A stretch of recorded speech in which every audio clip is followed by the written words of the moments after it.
Ça, c'est tous les avions en vol en ce moment dans le monde. Et avec plus de 4 milliards de passagers par an, ça fait des tonnes de CO2 dans l'air. Du coup, certains ont trouvé la solution pour arrêter de polluer, arrêter de prendre l'avion. Évidemment, le pays précurseur, c'est la Suède. Rien de surprenant au pays de Greta Thunberg, qui a fait 32 heures de train pour se rendre au Forum économique mondial de Davos, en Suisse. I want to practice as I preach. Mais le mouvement a commencé bien avant elle. La première à se lancer, c'était Maja Rosen.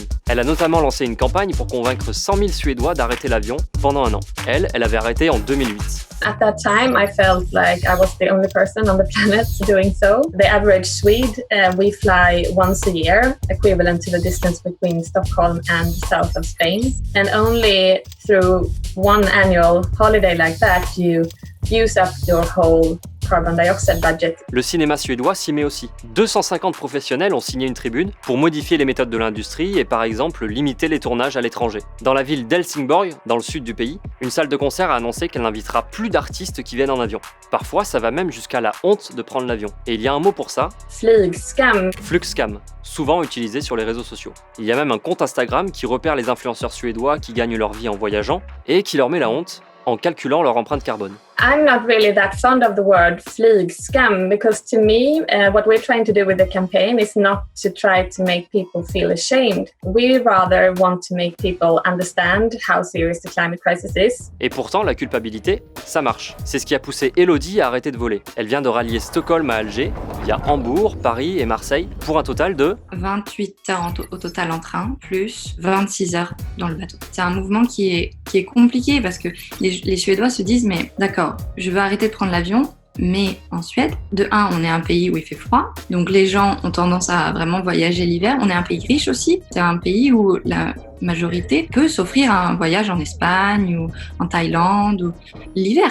Les Suédois voyagent 5 fois plus que la moyenne. Petit à petit, le mouvement s'étend en Europe, au Danemark, en Belgique, au Royaume-Uni et même en France. Un peu.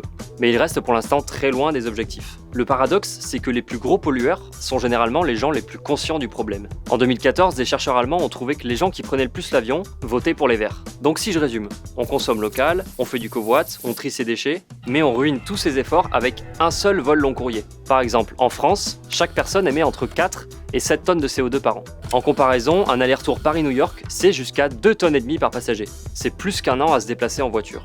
En fait, selon la responsable de la campagne en Belgique, il faudrait carrément changer de logique. On a énormément, sur ces dernières années, glamourisé le voyage.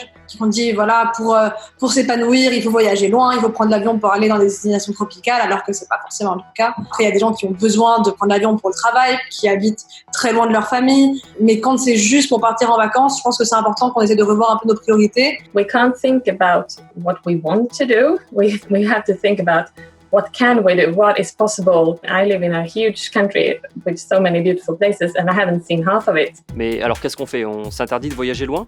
Eh ben au contraire, beaucoup invoquent le fait de repenser son rapport au voyage, qui n'est pas uniquement la destination, mais aussi le cheminement qui permet d'y arriver. Pour moi, dans ma tête, un voyage en Asie ne devient pas impossible parce que je dois voyager en train. Il devient plus long, il devient plus compliqué à organiser, mais en fait, il devient plus intéressant. On n'arrive pas à un endroit D et voilà, on voit l'endroit et après on remonte dans l'avion et on retourne chez soi. On découvre progressivement. C'est une question un peu luxueuse d'arrêter de prendre l'avion parce que déjà il faut de l'argent, ça coûte plus cher, il faut du temps. Et si ça reste compliqué sans l'avion, c'est parce que les politiques publiques restent timides. La Suède a instauré une taxe sur le kérosène au départ de ses aéroports, comprise entre 6 et 39 € selon la distance parcourue. Mais en France, on en est loin. Et en même temps, ce ne sera pas populaire. Taxer le kérosène, donc l'aviation sera plus chère, les locaux seront plus chers, mais il faut le faire. Même si le gouvernement le décide, il en prendra plein la gueule. Quant à l'alternative du train, elle est parfois plus chère qu'un vol intérieur. Donc, si vous n'êtes pas prêt à franchir le pas, mais que vous voulez quand même faire un geste pour la planète, alors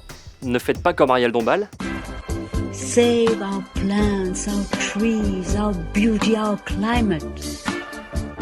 Mais vous pouvez vous rattraper en optant pour ce qu'on appelle une compensation carbone, via un calculateur d'empreinte carbone. Vous entrez votre distance parcourue, ça vous donne une somme que vous pouvez reverser à une organisation de protection de l'environnement. Cette compensation pourra par exemple servir à planter des arbres. Ça peut faire un peu peur. Perso, j'ai calculé, pour 2018, j'en suis à 27 arbres.